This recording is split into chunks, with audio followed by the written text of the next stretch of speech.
Welcome to our special mini series called Home Truths.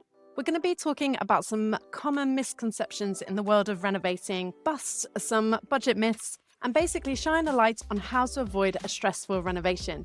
If you're thinking about renovating or about to start, or you're right in the middle of it, this is for you. Okay, so welcome to our first episode of Home Truths. We wanted to talk today about why no one wants to tell you how much your project is going to cost. And if you're renovating, you probably experienced this for yourself. Jane, why do you think it happens? Well, it's really interesting because, as some of you may know, we're actually doing our own renovation at the moment. And we've been speaking to contractors, and the contractor, it's like an early stage conversation, I guess. And the contractor came over and he said, I'm not going to give you a price right now, basically, because if I give you a price, it really doesn't help me at all. Because if I go too high, or even if I get it on the money, you're probably going to be talking to lots of other contractors who are going to give you a lower price. And then you probably won't come back to me when it comes to do the tender because you've ruled me out because I'm too expensive. And if I go too low, then when I actually put my real prices together, when you actually have the final tender information, then you're going to remember that first price and you're going to think that I'm somehow ripping you off, or you're going to be disappointed that it's more. So either way, it doesn't really benefit them to give a price in that situation, which totally makes sense. And really explained that kind of ghosting or kind of avoidance that a lot of people feel when they're trying to get this price. And, we've experienced it a lot, haven't we? Why nobody wants to really stick their neck out and actually give you a figure is because it's not really helpful. It's helpful for you, but it comes back to bite the person who's told you. And as architects, I guess we experienced this, didn't we, in our project? Yeah, absolutely. Because I think when you are giving that first price, even if the project then goes on to develop and, more things get added in, I think as a client, that first price is still what is in your head. That's why your bottom line. And so it is still a shock, even if you know that you've added more things in and that is going to be more expensive. Somehow you've just got that figure in your mind and it's quite hard to update. But what would you say? So it's difficult to get prices. So what should people do? Where can people go to get pricing information? I guess, you've got to be a bit investigative. Is that a word? You need to go out and try and work it out for yourself. And there's different ways that you can do that. So one thing is when you're speaking to professionals, they might want to give you a figure for your project, but you might be able to say, like, if they're showing you some of their other work, you'd be like, okay, well, how much was the build budget on that? If they're showing you stuff on their website, maybe they'll give you a kind of ballpark figure for somebody else's project, or what's the typical project amount that they normally work with, because that's a much less committal on their part, isn't it? They've not told you what they're judging your project to be. So maybe that's one way around the conversation in those early kind of stages. But also just looking at real projects, like people on your street who are having works done. If you can go around and maybe say, we're thinking about doing a renovation. I mean, I literally have 2 people on my street now doing renovations. Have you knocked on their door? Well, that's what I'm just thinking. What would I say to them? I think I would start by saying, like, would you recommend your contractor? I think that's a good in. Yeah. To be like, we're thinking about doing works, and then maybe sidle onto the whole and how much was it? Because it's hard, isn't it? People don't really like talking about money, and also people don't really want to think about how much they've just spent on their house because it's usually big amounts of money, and you don't really, things keep on getting added on, so you don't often tot it all up. I guess the thing that people do remember perhaps is the contract value with their contractor, which, as we're going to come on to, is not the whole budget, but it is something that you can start to get a feel for how much things are going to cost. Yeah. I mean, we would say probably one of the most kind of common mistakes that maybe renovators get into is if they do give you that early ballpark figure, to take that and think, brilliant, we can afford that. They say 50 grand, 60 grand or whatever. But actually, he's just talking about his portion of the works. And do you want to talk a little bit more about that? Like, how do contractors think about their works in relation to kind of the whole project costs? Yeah. Yeah, it's definitely not the full picture. So sometimes contractors will price with some of the fittings and finishes as part of their estimate. So maybe they've included an amount for the kitchen, or maybe they've included the flooring or doors or windows. Sometimes they haven't. Sometimes it's just the shell of the build that they're talking about. So first off, it's not really always clear what is included in the kind of thing that they're providing, or the kind of figure that they have in their mind is probably based on the type of work that they do or the things that they normally buy for a project. And that varies massively between contractors. Some contractors like to use all their own suppliers and I'll supply everything for you. And other contractors really rely on you choosing the people that you want, and therefore they won't include that figure in the cost. So you can see straight away that that is quite a grey area, and would take quite a conversation to really get down to, okay, so what's included in that, what the prices you include. They probably don't include for VAT either, because they're always thinking about costs ex VAT. They're not going to include for a contingency. They're not going to include for things like your consultant fees, like your architects or designs that need to be done, or structural engineer or building control. You know, there's quite a lot of scope outside of what they're thinking about. Perhaps if you went to kind of like a one-stop shop, like a designer build extension company, they might be giving you the price in terms of this is the design side and this is the build side. So you might be able to get a better idea there. But still, there will be bits missing. So you have to be quite careful to kind of investigate that price. Absolutely. I mean, the VAT, I think, is just a really big one that catches people out because, it's 20%. That's like a fifth of your budget. Yeah. And if you're already out by a fifth. Yeah.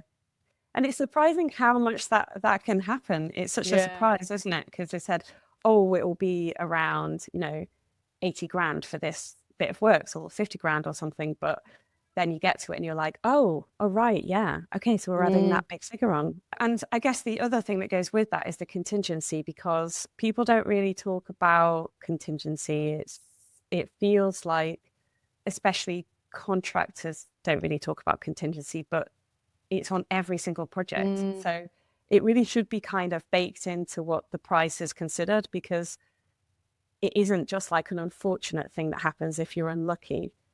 It's something that happens on every single project. So you need to have that budget there to use. Well, I think the problem is that the contingency is often that bucket that's kind of your backup pot of money. And I think there will be something that happens on site that's unforeseen. There just always is, isn't there? It's the nature of the beast that there will be something that no one can foresee, and kind of just human error as well. Because I think you have to remember that humans are building something and they're juggling lots of things. They've got lots of things going on in their lives. There is just like a human aspect to it as well. And that can be your design team, and that can also be your build team. And I think sometimes as the client, when you are talking about such massive amounts of money, you can be like, come on, guys, there shouldn't be mistakes. But I think that just takes a bit of an adjustment. And I think the contingency is just an important thing, like you say, to bake in. But what would you say? Do you think it's a contingency of just your construction costs, or would you try and bake in contingency throughout?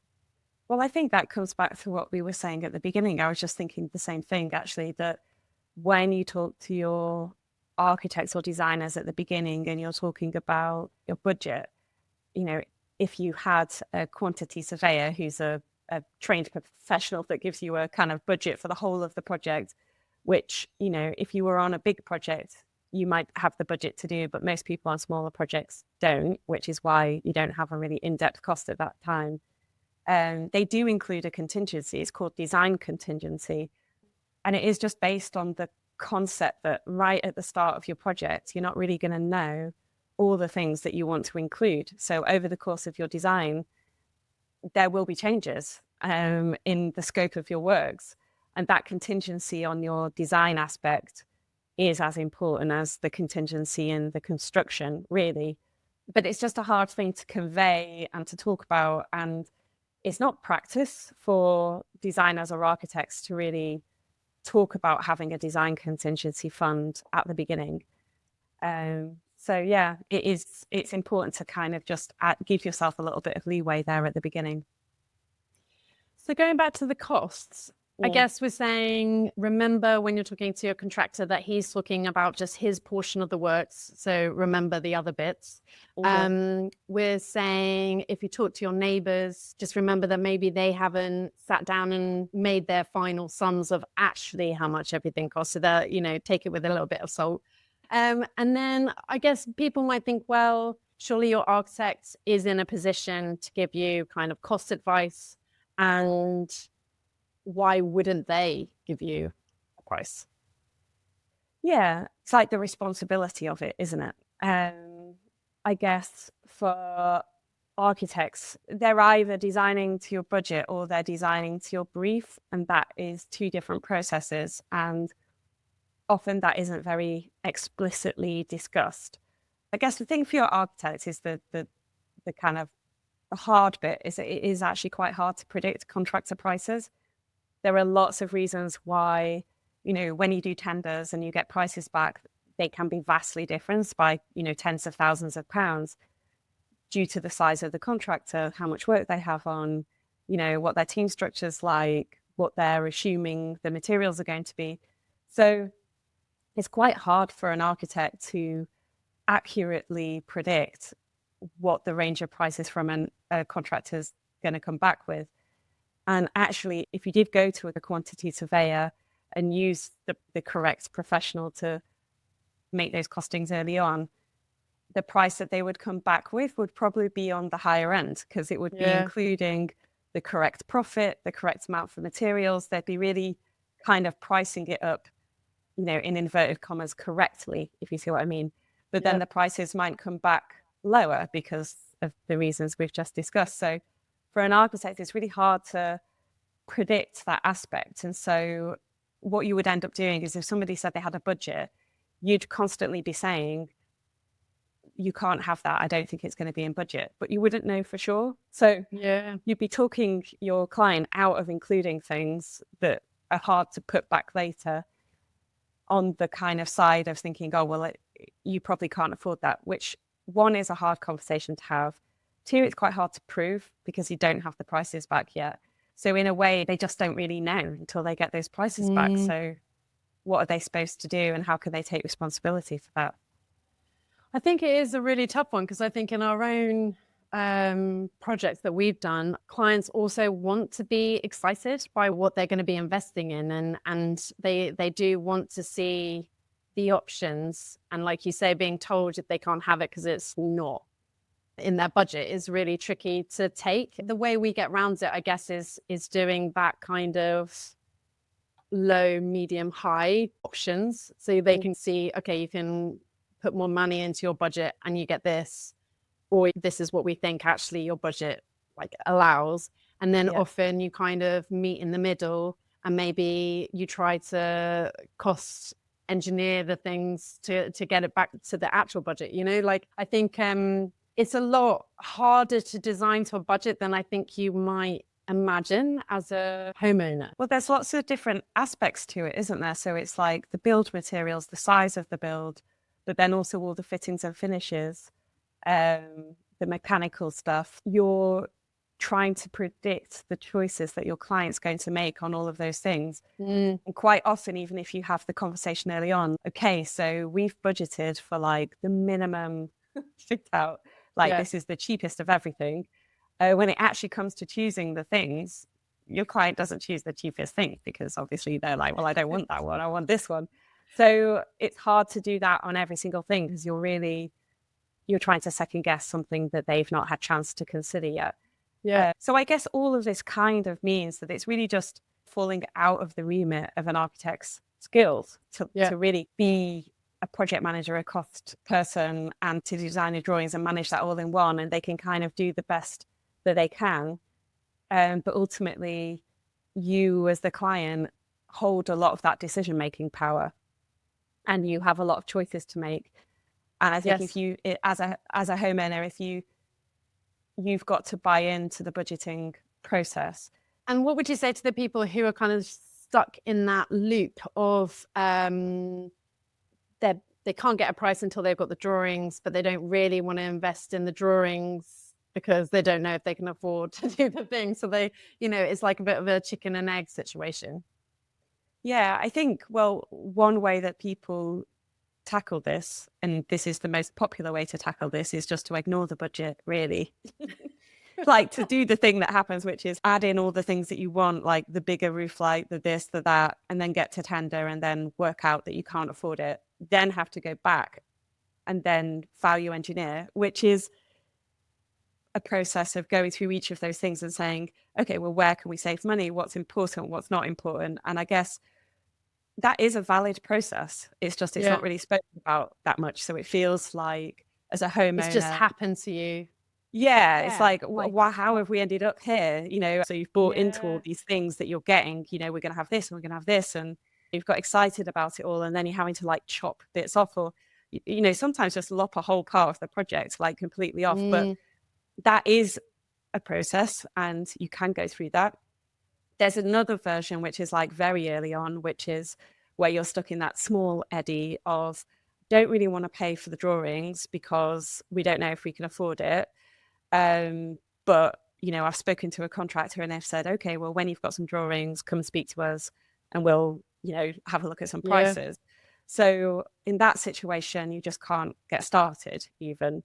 So I guess for both of those things, in a way, you need to kind of build on this investigative aspect to really get into the details of what your project is and how much it's going to cost before you go down the road. Like if you don't want to end up at that tender situation where you're having to go backwards or that you can't start your project, there's work to be done right at the beginning to bottom that out. And actually you are the best person to do that if you have a bit of help to work out how to do it. Well, I guess people go to cost calculators, don't they? I guess what the problem with cost calculators can be that it's not 100% clear what's included, what's not included.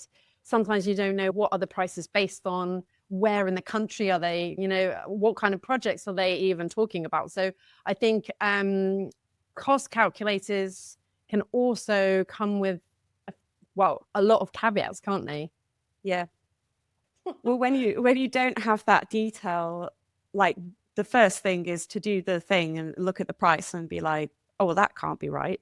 I'm going to just change it and massage it. Yeah. And then you start to change the drop down boxes. And so until you get to the point where you're like, okay, I've kind of made this work because, we've gone for the lowest budget. And even then you're like, okay, well, I don't know if that's totally right. Because again, if you can't really see what it's based on, it doesn't resonate with you because it doesn't really make any sense. And then I guess but we've seen that actually even on where projects have got a quantity surveyor really early on to do that thorough pricing, it's the same thing because it's kind of, you get the price back, it's more than you expect. And so you're like, well, I just don't believe it.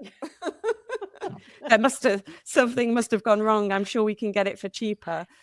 So I think unless you can actually engage yourself and actually be part of that budget making process, it doesn't really mean anything. So it doesn't matter if you get that price back because it's not tangible. So you can't really do much with it.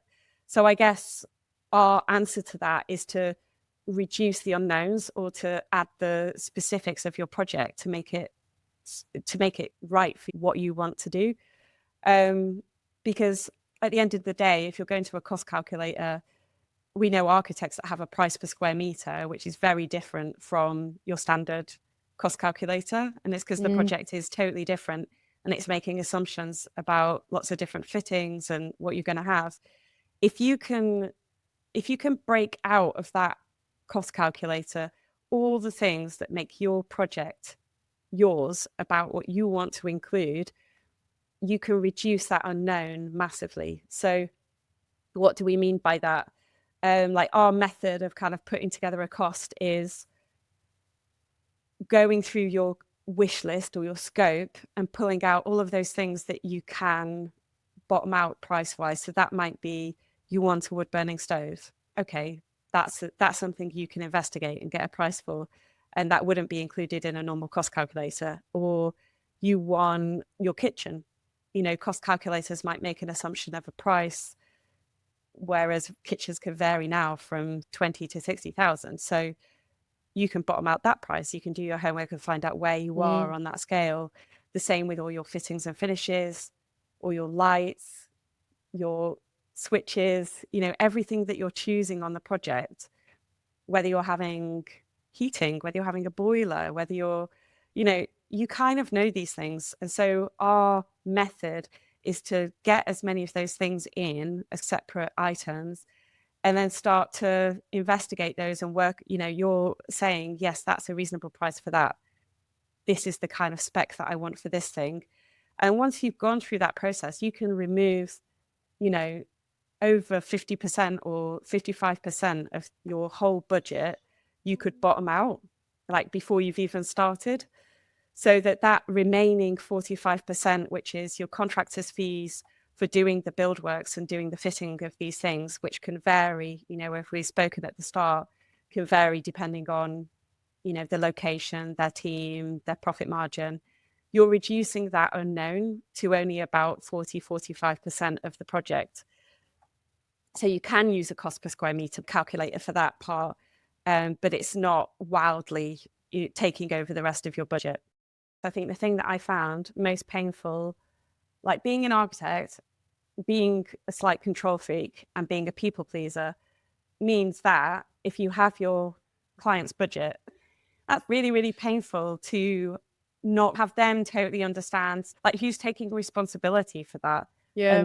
And just that kind of stress of being on this journey where that there's going to be this big moment where you get this big reveal of the prices and it's not going to be the thing that you want. And that is a horrible feeling for somebody that you're trying to kind of guide your clients through this process. So I guess that's why we've done this whole thing of setting up home notes and then building the app. Is I guess it started off as like a method of us trying to reduce that risk and reduce those unknowns with our clients. So that's where it started. But then that turned into trying to educate our clients about the different ways that this process works and when they have to make decisions.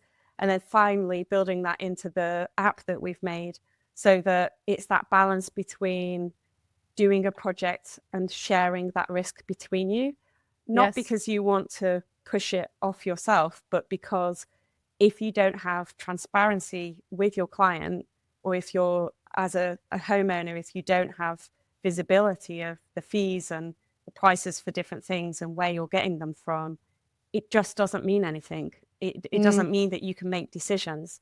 So the concept is that if you have prices against all of these different things, or you went out and got a window quote, or the nice front door that you're looking at, or all of these things, once they're all in this budget together, then you can decide yourself like, oh, wow, okay, so the roof light was $6,000 because it was this massive roof light, it needs a crane, all this stuff.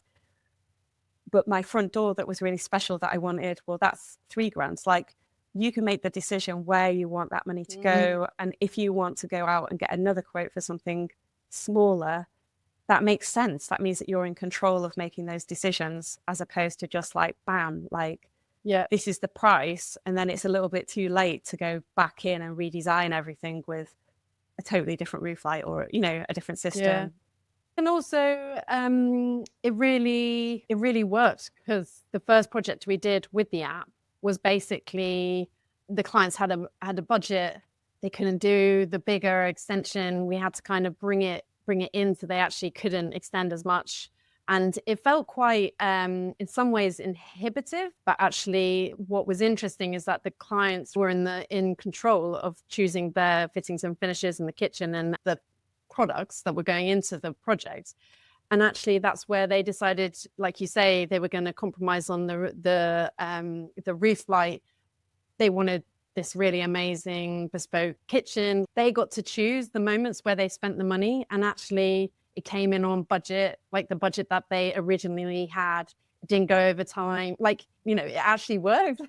And it's like kind of amazing because, yes, there was a painful conversation at the beginning where it was like, oh, we were hoping to extend a bit more, or, you know, but actually having that conversation where they had to compromise earlier on when you haven't imagined what your future life is going to be like in that space was easier than doing it later when you're at tender and then suddenly you have to work back even your vision for your life. Do you know what I mean? So I was surprised in some ways just how well it worked. Yeah. Yeah. Well, it's not a natural place to be, is to say no, no, no. But it's actually very different when you're doing it with them and you're showing them the figures and you're like, okay, well, that's fine, but that's probably going to be this much. You know, you haven't got that tool and you haven't got that shared kind of process, then you would literally have to be like, I say no. Yeah, We're that's working true. it out together. And that comes right back to the question at the top of the series, which is like, why won't people tell me how much this thing is going to cost? I mean, I guess because, like, one, they haven't worked it out yet. Yeah. And two, it's because they don't want to take responsibility for your budget when actually, well, they don't want to tell you no. You can't afford it. yeah. And so it's just it on so many different levels and so many different ways. It's not really something that's within your capability to do, and it's actually something that needs to be worked through. But if you can work through that before you've actually done anything, then that's a much safer, kind of fairer, cheaper way to do it. And I remember you saying, like, oh, I feel like I'm bursting bubbles every meeting. It's like, oh, we've had this idea, and it's like, okay, let's put it in the costings and see what it is. Although it felt bad in the moment, I think that actually that was a very empowering process for them, that they actually felt really good about it in the end. And in the end, they were so, like, proud of what they had done. Yeah, absolutely. There was one other thing I wanted to say. It also helps in those early days because recently I talked to someone who was hoping to do a loft extension and also a small rear extension. But actually, as we talked about it, they were also going to be refurbishing the whole ground floor and basically, you know, upstairs as well. So what seemed like in their heads was quite a small project, once you started putting in the actual figures and square meters and had it kind of on these different lines, it was just, I think, triple over their budget.